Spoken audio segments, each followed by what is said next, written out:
Hello and welcome to the 905er podcast. My name's Roland Tanner, I am Joel McLeod.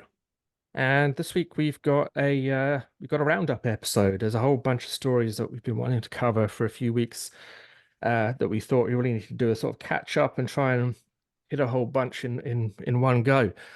And but before we do that, I just want to say a quick thank you to all our patrons who've been uh, generously contributing, whether previously in previous years, earlier this year, but especially after we've been doing our kind of end of year patron drive, reminding everybody why they might like to contribute to the 905. We really appreciate the support. Mhm. It's been really a an excellent response, phenomenal response, and we appreciate everybody who supports us. If you'd like to be one of those people, just go to our website at the905.ca and it keeps us going. It helps us keep the lights on and and the computers connected to the internet. And it really means a lot to us that people are willing to support us in that way. So Mhm. thank you everybody who's contributed. But now back to the news. And we're going to start off with a story that just came out yesterday and today. And it's about Jackson Square in Hamilton. And well, basically, the big development that's supposed to be happening there is not happening anytime soon. So Hamilton will get to look at an empty Jackson Square for foreseeable future. And this, well, really, Joel, it's not just a Hamilton story. This says something about No. the property market and about how development happens in this province as ever. Well, that's the thing is that the story goes the developer who bought the city center, Hamilton City Center, and then really kind of pushed all the remaining businesses that were there kind of, all right, get out because we're going to need to start construction, has said it's no longer financially viable for them to tear it down and build the four tower project that they were initially going to planning for.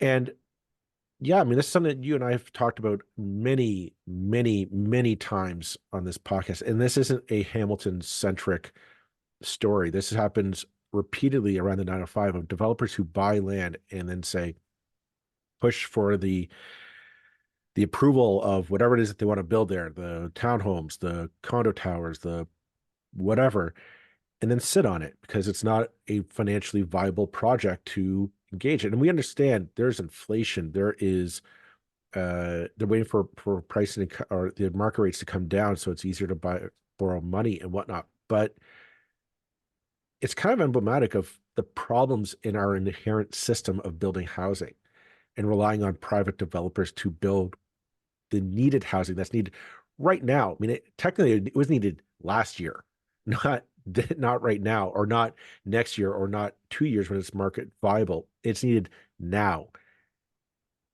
And it's kind of like, well, how do we square that away? Like, how, because I understand the developer needs to make a buck. They have a responsibility to their employees, to themselves. They have a fiduciary responsibility, and I'm not neglecting that. I'm not saying that needs to be overlooked, but clearly there is a driving need in the market or in the social, especially in downtown Hamilton. I mean, that we just need development in downtown Hamilton. How, like, what's going on here? How do we square this square peg into a round hole? Yeah. It's and I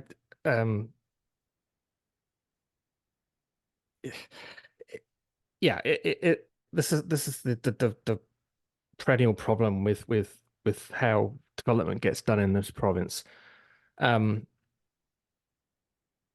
and it's because of the connection between land development and land speculation.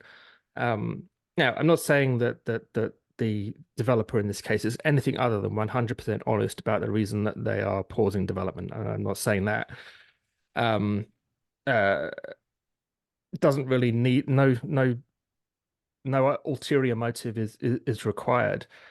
However, no developer wants to, and often is able to develop, um, uh, unless the market is at its at its peak in demand. So, and also because they have to, as a business, maximize their profits. Uh, Profit, So huge amounts of land. We've spoken about it again and again. There are huge numbers. I can't remember the exact numbers, but endless approvals in the pockets of developers in this province that are not being developed and that are just sitting there waiting for the right moment to happen. And rather than ever talking about that fact, uh, all the attention, both increasingly at a federal level as well as the provincial level, is about, well, these municipalities are stopping development.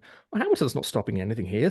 Hamilton would do anything to get an empty shopping mall replaced with something far better. Four Um, towers. well, yeah, I mean it's Yeah. like 2,000 units or something like that. Yeah, and that's a lot of housing. Um, Now, well, I mean, if you're going to have residential towers, I mean, I'm not a huge fan of just tower blocks, but if you're going to have towers, then downtowns are the place to have them. And Hamilton already has towers. I mean, like I say, I could always think of preferable modes of building, but I'm not going to say it's you know whatever.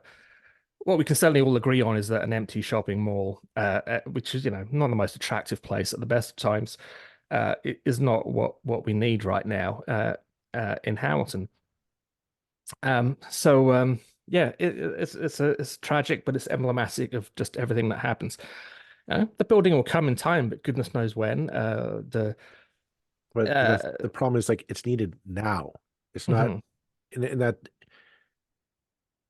the problem we have with development in the province, 905 province, and dare I say, I guess across the country, is that the private sector builds at its own schedule, as it kind of should. I mean, it does have a right to, like, the developer has a right to make a buck off of this project. That's their business. That's how capitalism works. But we're seeing as the fault of capitalism is that this doesn't work, and that's why I've said we need more affordable housing. We need government, whether it's the province or the feds, to come in and start building cheap, market friendly, market ready, good housing for low income or fixed income families to be housed in. And the reason why is, now that's not going to solve all of it. It's not possible. But what it does do is that it creates a demand and a competitive edge that people say, well, not everybody's competing for the condo towers or for the latest private sector housing. They say, well, I have options now. I can go into a subsidized unit. That's good. It's clean. It's affordable. It's safe. And that relieves the pressure, and they maybe creates, dare I say it, competition in the market that maybe it could start, lighting a fire underneath on these developers. Say, yeah, there's an incentive now. I need to get this project done because I need to get this off my books. I need to make the profit that I can from it and move on to the next project. And because waiting for the Bank of Canada uh, uh, to bring down rates back to where they were pre-pandemic, that's not a safe. That's not going to be a viable option. That quite frankly, I don't think that's ever going to happen. But say we'll wait for the Bank of Canada to bring down rates to, less than 1% interest rates. That's going to be a long way before the private sector then says, okay, now I can borrow money to build my projects. We need to start rethinking this. And that's kind of where I always look more to the federal scene, where you have folks like Pierre Poilievre say, oh, no, it's the municipalities. The municipalities don't cut the red tape. Malarkey. It's not the municipality's fault. Like, we need major investment by the ones who have the power, meaning the federal government, into just building cheap, affordable housing. This isn't to say that Justin Trudeau has solved the problem, because Lord knows I think we can do more there. But just saying, oh no, it's the like you said earlier, Roland, it's the municipalities. They're the fault.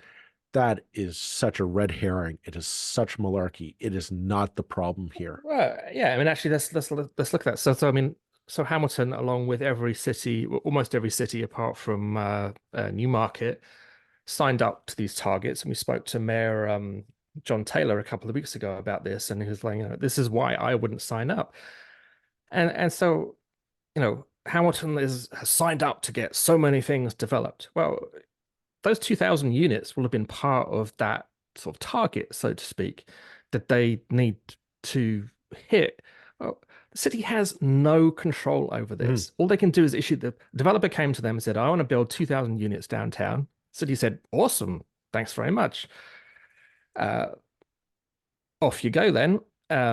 Get cracking. And then a year after the development was literally meant to actually start, just after the holidays last year, the developer says, "Oh well, actually, you know, the market, we're not going to be doing this anytime soon. So just look at, you're just going to have to suck that up."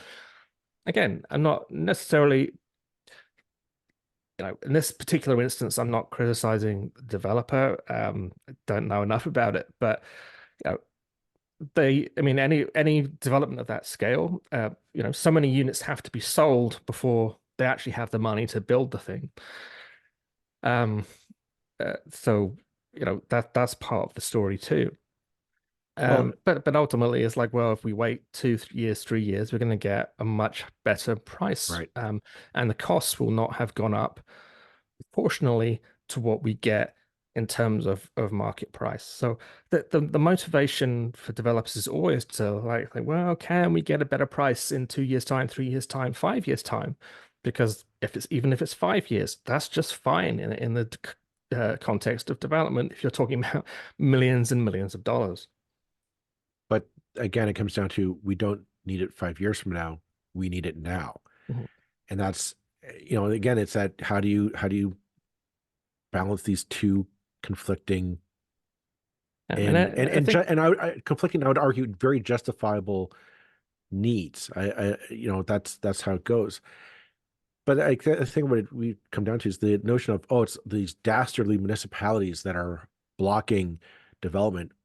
I say, there's right here. No, this isn't the case. Like we've never seen a case where a municipality has flat out stopped a development, maybe delayed it, maybe mucked it up a bit, but flat out stopped a development approval from going through. Never. It's never happened. I invite any of our listeners to do the deep dive they that legally may can't. They legally right. can't. I mean, the least they can ever do is allow the developer the as of right zoning for that piece of land. That's the minimum. And then, if they say, okay, you've come forward with a proposal, it's zoned for 14, you've asked for 30, which would not be the kind of request that was out of line.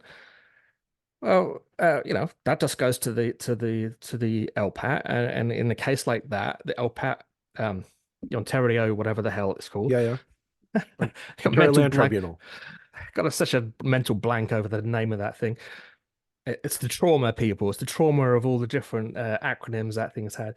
Um, they will undoubtedly, in a case like that, say, well, okay, you asked for 30, you can have 28 or 29. Right. uh, so the most a city can do is delay. The most it can do is delay. Um, and in the context of how long development takes, they can't even delay for that long, to be honest. Yep. Municipalities are just not the freaking problem. They're not. Um, the if you want to look at sheer acres of land that are ready to be developed that are not being developed, it's all because it's in the pockets of developers and they don't want to develop it. That's the only freaking reason. But but I think that that's might be a good, maybe somewhat awkward segue into the next aspect of this episode we want to talk about, and that was kind of the culture at city halls. And that while city halls are essentially powerless to develop or to prevent development from really going forward, they are really good at protecting their own. And that seems to be where city halls' energies tend to be focused on, is looking after each other's back. And no greater example of that was a story that we've been wanting to cover for a while, but haven't gotten around to it. But that's the Red Hill Valley Parkway scandal that happened in Hamilton. And for listeners who are not in Hamilton, who don't know, the Red Hill Valley was a parkway that was completed a while back, and a number of accidents happened on it in Hamilton. It's connecting the Lincoln Alexander Parkway down to the QEW, and a number of traffic fatalities happened on that parkway to the point where people said, "What's going on?" It seems that the curves on the parkway were very slippery, and it led to collisions. Well, after a while, it turns out that the city knew for a while that it was made, the parkway itself was made with some faulty materials, not really up to code, which contributed to these accidents. Now, rather than the city owning up to the scandal, to the mistake, to the shortcomings, they essentially tried to bury the report to save the necks, the butts of city staff. Yeah, and we should maybe just qualify that slightly and say that the members of staff of a particular department covered up the report, Yes. and when the city discovered, the wider city whole discovered years later what was going on, they then initiated the inquiry. So it's not the entire city that was covering up. It's not councillors that were covering up. It was a department and particular director, uh, basically Gary Moore, director of engineering services, is the person who the inquiry has pointed at, um, who covered it up. Nevertheless, one individual, a couple of individuals, whatever. Um, it says something important about city halls, and I think that's what we want to kind Yeah. of look at here. Well, that's it. Um, And sorry, go ahead. Go ahead. well, yeah, I mean, so the inquiry this came out a couple of weeks ago, so for people in Hamilton, it's kind of old news now to an extent. But we really wanted to, we didn't have sort of time to fit it into the schedule. We really wanted to at least give an important kind of nod in the direction of this story because to an extent it's gone by unnoticed, and it was a big deal. The report, the inquiry and the story behind this was an important factor in the last election in Hamilton. Now the report's actually come out. It was almost like the report itself kind of went by without a huge amount of comment. But I mean, the report came out with what everybody expected it to come out with, which was that there was sort of major systemic problems here.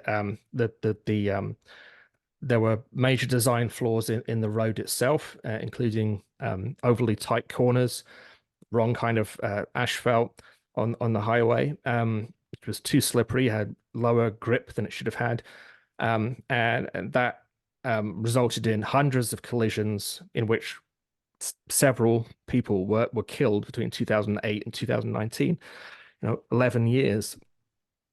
Um, the first report was requested by the city itself in 2013, and that report in 2013 basically said, "You've got a problem here. This needs to be fixed."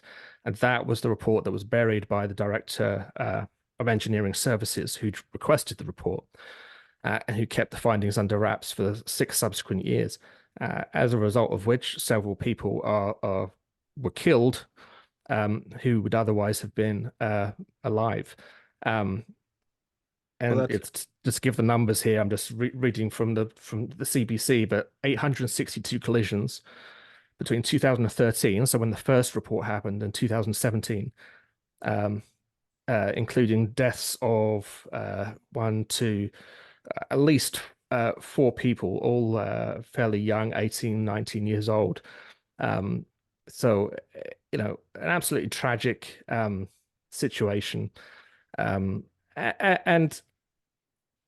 you know, the specifics relate to particular people. But, my feeling was looking at the story and looking at the report is it's a very familiar story of departmental defensiveness, protectionism, of kind of this is the culture that you see at city halls if you spend any great amount of time at them.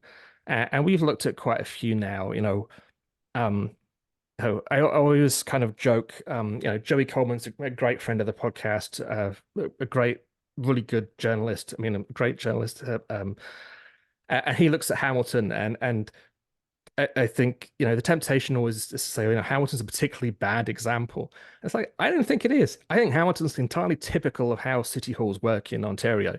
You look at any city hall for a particularly long time, you'll find the same stuff. And it's at toxic atmospheres, not just amongst the political employees, but amongst the people who work there all the time. Mhm. My experience was of just you know any attempt at change, any attempt at innovation, any suggestions were met with like the fiercest kind of wall of defensiveness, of like get off our land, get off our turf, keep away. And this is the kind of thing that comes out of those kind of mentalities. But It, it, the question that I think for a lot of our listeners say, well, where's the accountability to council? The report, like, again, it's I think people think of a council as like a mini parliament, right? Is that, oh, I've elected this council, they're accountable to me, and my councilor, voices my concerns about my neighborhood, my neck of the woods to council, and they enact policy to make where I live better. And it doesn't work that way. It's the because I think most people would think, okay, a report was commissioned. It should have been presented to council, and council reads and says, oh my gosh, we need to make these actions. Let's put the money into repairing the road or whatever. And that doesn't happen because I don't think council can just go and say, hey, where's that report we asked for? We asked for it at the end of the month. Where is it? Call that doesn't happen. There is no body that sits there and says, hey, Gary, where's the report we asked for? Or you get time and then a new council comes in and it gets lost in the shuffle and nobody knows about it again. There's no carryover to the next council. Say, we have these outstanding items that need to be addressed. What do you want to do with it?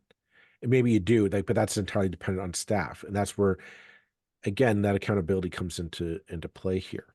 And it kind of made to bring the conversation a bit full circle, you know, decrying about focusing on stuff with municipalities that they can't change.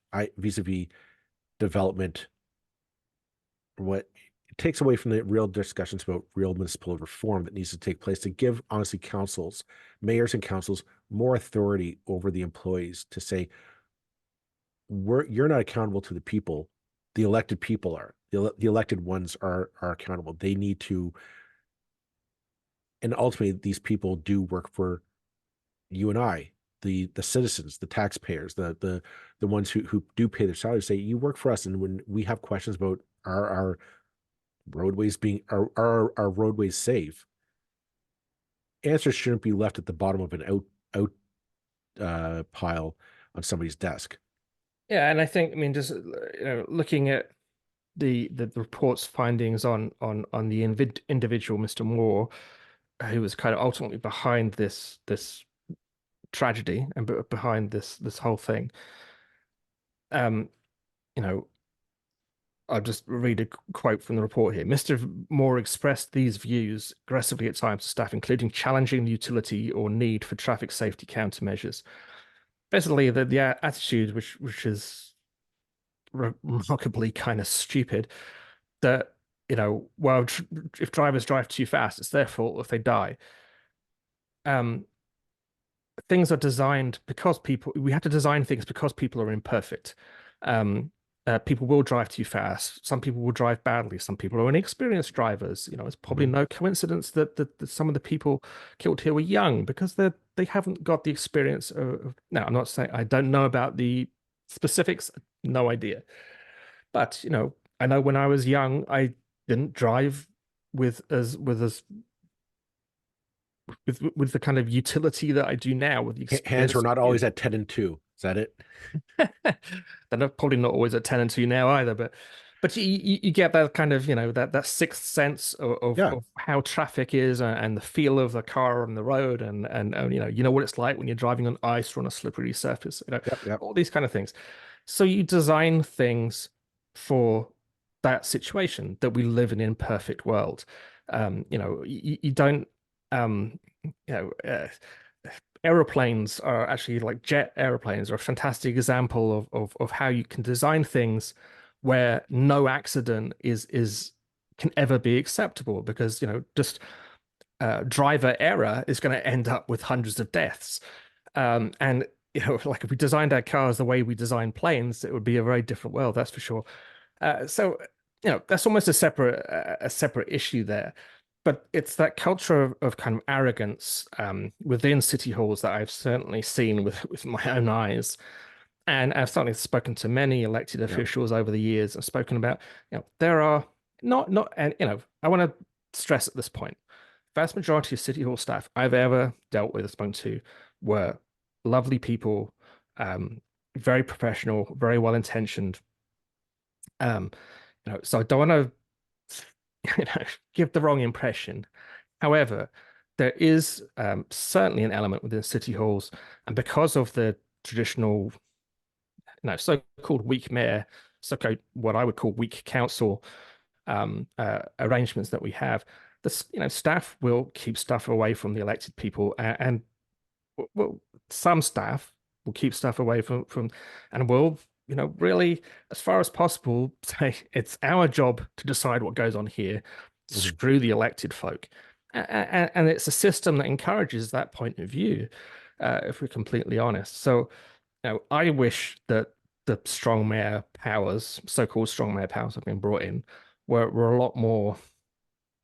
It was a proper strong council system, Well, properly thought about, properly studied and considered for years on end, not just sort of brought in on the back of an envelope by Doug Ford, that readjusted the power balance between staff and council so that I don't think that's what we've got. I don't think what we actually received was anything like that. But I think that could only help with that accountability, with making sure people know where they stand in the pecking order of things. why don't we take a break there for our sponsor, and we'll be back with our last bit for the episode. Okay, so to wrap up, we're going to look at Burlington's latest budget, and again, it's not because we're picking on Burlington, but a bit of what we see as an emblematic problem across all municipalities, and that is we're still doing things the same way that we've always done things. I think the general consensus is, and it's something, if you listen to this podcast for a while, you've known change is needed, not just governance, but the way that we do things. That being said, in the last 2024 budget with Burlington, this was brought to our attention by Safe Streets Halton, is that there's no effort to change the way we get around in our cities. We still build our cities like we expect it to be a 1950s suburban utopia of, okay, I can get in my car and do a 15-minute drive down to the store, the shop, whatever, pick up what I need, and I'm back in half an hour. And let's face it, folks, you and I both know that that's not the reality on the ground. You get anywhere in a city of a moderate size, such as Burlington, Oakville, Newmarket, Markham, it takes you a while to get around because there's just so much more of us around here. And for decades, advocates have been asking for increased biking infrastructure, increased public transportation infrastructure, and just increased funding to public transit in general. And we're not seeing that in our municipal councils' budgets, especially in the fact that because of Bill 23 with the cutbacks on development fees, so cities are now forced to raise property taxes, which is happening across the board. But we're not seeing a change. We're not seeing a change in structure of, okay, we need to start investing in smarter ways to get around.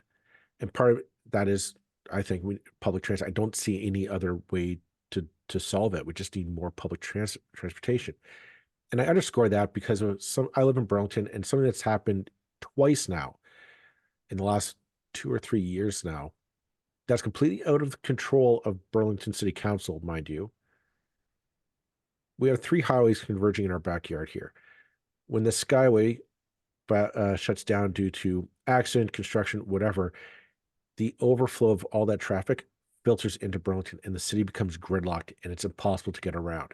And while that is a gross inconvenience for a lot of people, especially when it happens at uh, rush hour, it's dangerous because God forbid there's an emergency and we need first responders, emergency crews to get to a fire or a medical emergency or a crime that's happening, and they can't because they literally cannot move on major streets. It is a literally like it takes hours, 8 hours to get home. It's that bad. And there's nothing the city can do. Like they cannot like they can't widen streets. They can't add more lanes. They can't order you to stay home. It's just not possible. What they can do is, I think, invest in better public transit infrastructure. They can invest in more European designs of roads where you might have dedicated public transit laneways that no one but public transit and first responder vehicles can use. The rest of us can't. And the idea is that we get around a lot faster, a lot easier, a lot simpler. But we're not seeing that kind of innovation from any municipality here in the 905. It's a lot of it is let's just keep doing the same thing that we've been doing for the last 60, 70 years and hope that somehow it's going to become better tomorrow. It's not. We need to start getting away from the 1950s suburban mentality that kind of has been guiding the idea of like we'll just keep feeding the sprawl, right? We'll just keep feeding the sprawl, and that's going to be the way that we grow our cities. We're not seeing that at all. No, I mean there's just cities. I mean, we see cities in Europe. Paris is always one that's held up as an example, doing really radical things.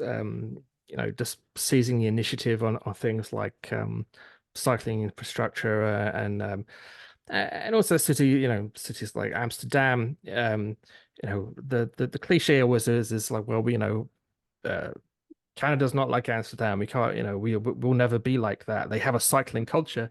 And then people show you the pictures of Amsterdam in the 1970s when they had car gridlock, because there was no cycling infrastructure at that time. They built it. They spent decades and decades building it, and now they're reaping the rewards. I mean, to the extent that they actually now have bike traffic problems. uh, but that's what can happen when municipalities have vision. And to be fair, when municipalities are given the power by the higher levels of government to be able to have vision and have the financial tools, the spending tools, the fundraising tools to actually do that. Now, so I think part of the problem, part of the criticism that I'm going to level at Burlington is not Burlington's fault. It's not, and when we're picking on Burlington, we're just using Burlington here as an exemplar. We haven't spoken about them for a while. I do think, having said that, the great promises of Marianne Mead Ward in her first term, this kind of dramatically different council, my God, it looks a hell of a lot like every other council that's ever existed in Burlington right now, in terms of what it's doing, in terms of the the really, you know, there were two significant things that we're just going to pick on here. We're not going to go into detail on the whole budget. Um, but there was a discussion over spending for housing, for affordable housing, and that was voted down. It's just basically like too expensive, can't afford it, done. One councillor in favour there. There was talk about funding for a safety, a road safety officer, road safety coordinator position. So one member of staff to basically, work specifically on road safety and reducing deaths. And remember, all these cities are all signed up to the Vision Zero. Zero means zero. It doesn't mean zero means 10 or 12. Um, uh, Two councillors in favour there, the rest against, and it's basically, well, we don't really need this. It's not really. the lack of, even the most incremental, small, minor changes get voted down. Mhm. Um, and it it's you know The way that we constantly have done things in the past is no longer viable. We need to have councils, again, not just Burlington or Hamilton, but around the 905, who are willing to embrace change, who are willing to say, we're going to build the infrastructure needed to get around more efficiently, more fast. The idea of just like we can't add more roads. That's the thing. Like you can't just say, oh, we'll just widen the roads and add another laneway. No, we need to give people a viable option to not take uh their car everywhere. Perfect. So I had a conversation with somebody. We met up for a coffee, um, not too far from where I live, and we were talking about how it's the distance of everything is just so far out of the way. Yeah, we have to drive to where we want to go to meet up because the public transit option is just not there. It's not reliable. It's not a good substitute. And we question like why couldn't we just for a moderate fee a reliable bus service on a major roadway too. It's not as if we were at some out of the way side street. This is a major road. I said, why didn't we not just invest in a express route just up and down the road and just say no, the idea is like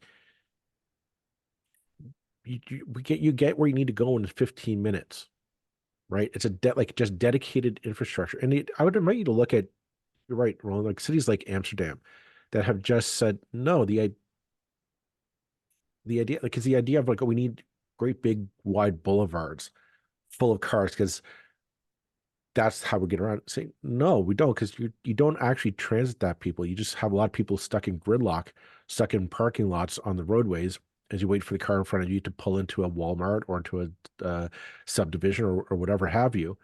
No, you need dedicated laneways of just it's public transit. It is for first responder vehicles and just book it down these major roadways, which is what they initially were designed for. And that's we okay, need yeah, councils that are going to take that and risk. Not at risk, just the vision to say we're going to make it happen.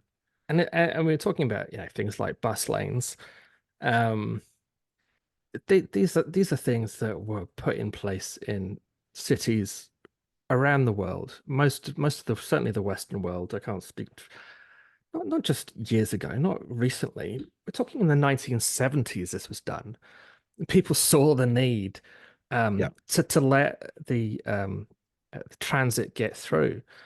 And Canada's not just behind, it's decades and decades. I mean, the whole of North America, to be fair, it's not just Canada. For some reason, we have this cultural inability to look at what happens in the other world, in the rest of the world, and go, well, maybe that would work here.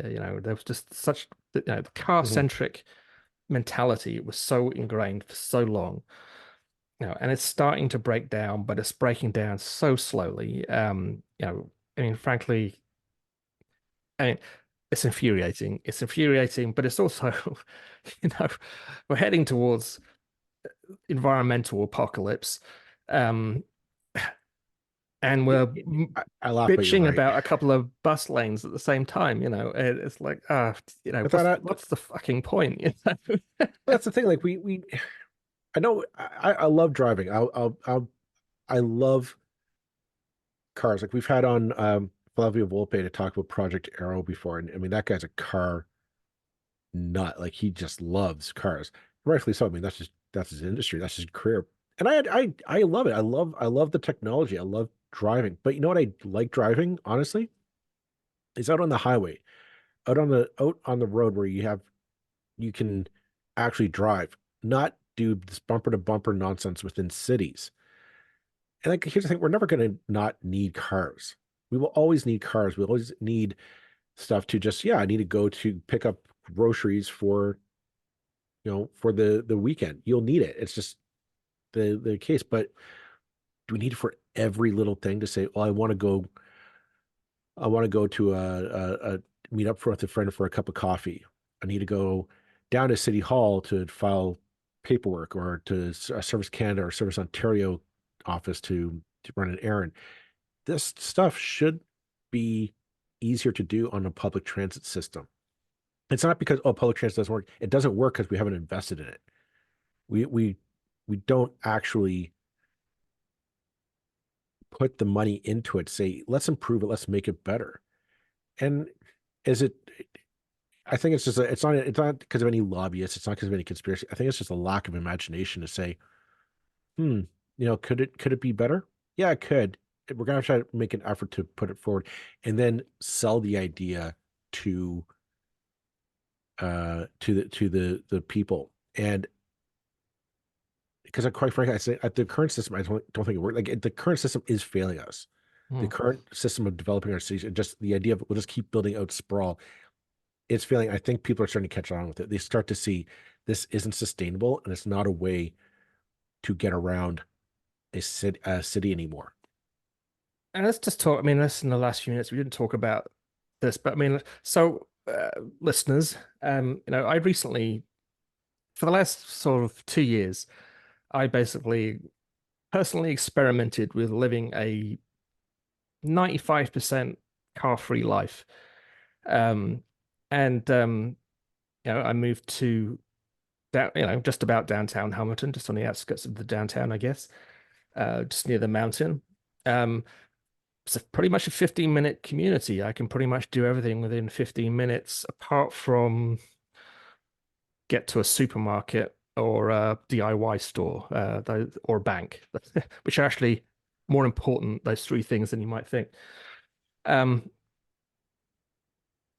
and I've just bought a car recently. And for most of that time, I could get by. Um, but don't have friends in other cities if you live in Ontario, because if you don't have a car, you got a problem. You know, uh, you know, kind of, saying, well, why didn't you catch the GO train? No, not a solution. Certainly no bus solution. Uh, yeah, and just the sheer amount of time that would be involved with that kind of travel is not realistic. Um, and I still don't drive very much. I now have a car that sits unused for um, probably 5 out of every 7 days. And I'm spending thousands and thousands of dollars for the privilege.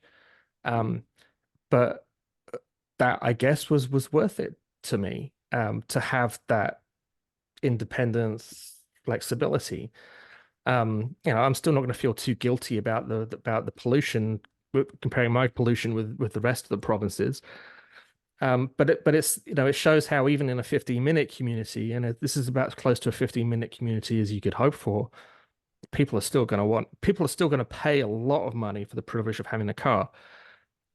The qualifier to that is I when I would needed a car, I would use Commune Auto, which is like Zipcar, based in Quebec. It's a great system, and you could use a Commune Auto car every day of the year probably, and still save a ton of money over actually owning a car. However, getting hold of them is not easy enough. You can't just walk out your door and jump into a car quite. So even that, becomes a kind of inconvenience. So, we've got to genuinely get people to view driving in a different way. We've still got a hell of a long way to go. I really tried, but ultimately, I guess I failed. I mean, I don't really view it that way, but um, it No, we're never not going to drive anywhere, but getting around our cities should be a lot easier. There should be a great option just to hop on a bus for a 15-minute drive to go somewhere to meet up for a cup of coffee, to go see an event, go downtown to eat, drink, be merry, catch up with friends, that kind of stuff. You're going to need a car to get around and all that. But again, these are the option of, like, everybody just has a right to get around. They should be able to use the car whenever they want. Is the arguments that are being made to prevent municipalities from investing in the necessary infrastructure to stop the sprawl, essentially. Um, well, to the make everything that little bit easier, and with Yeah, every degree of ease. No, every change that you make is going to help a little bit. It's going to get a few people, you know, if you live on the right bus route, you might now take the bus where Yeah. previously you didn't. You know, every, ch change can be incremental, but we need a lot of increments. And you will see the change. I mean, you already see in Toronto, if you know people who live in central Toronto, the younger they are, the more likely it is that they won't have a car Yeah. because they're not traveling to Hamilton to see friends. They're traveling just to another bit of downtown Toronto. It makes perfect sense. You jump on the subway. So many different ways of getting around in Toronto. You really can exist without a car, and you can save yourself a ton of money in the process. So yeah, I mean, but Yeah. it's like again, you look at the cities, the 905 cities need the most change. They were designed badly, they were designed backwards, they were designed for cars. We need cities to go to hell with it. We're gonna be radical here. We're just gonna push this and push this and push this. We're not going to reconsider it every year and then undo what we did the year before. We're going to follow a plan for decades on end, and we're Yeah. going to build that infrastructure. But that's not what we see. We don't, I mean, we see such modest, We see piddling we change see when we see it at all. a toe in the pond, and then when the water gets a little bit cold, it's a yank out. We run back to the comfort of sprawl and three-car garages now. And I'm not, you know what? In the past, I probably would have thrown more shade at members of Burlington Council, specific ones. And I'm not even going to bother doing that anymore because I don't believe that they count. Yeah. You know, they might as well go home for all the good they're doing. It's not politicians, it's systemic. It's the way the whole thing is Yeah. built from the ground up that is ultimately the problem. And there's no, you know, the only way that's going to change is with a change of the provincial government. And I don't see it coming from any of the three or even the fourth major party. I mean, maybe, you know, maybe the Greens would be different. Well, who I knows? suspect by the time they won an election, they'd be pretty much just like the rest. Um, On that cheery note, I think maybe we just wrap this up and call it a day. Yeah, it's been fun. I think we're gonna probably our next episode we're talking about. We're gonna do a year-end Christmas party spectacular. So if you yeah, haven't already, sign up. Subscribe. Tune in next week. We'll round up the next year and then take a break and enjoy the holidays. So bye, folks. bye bye.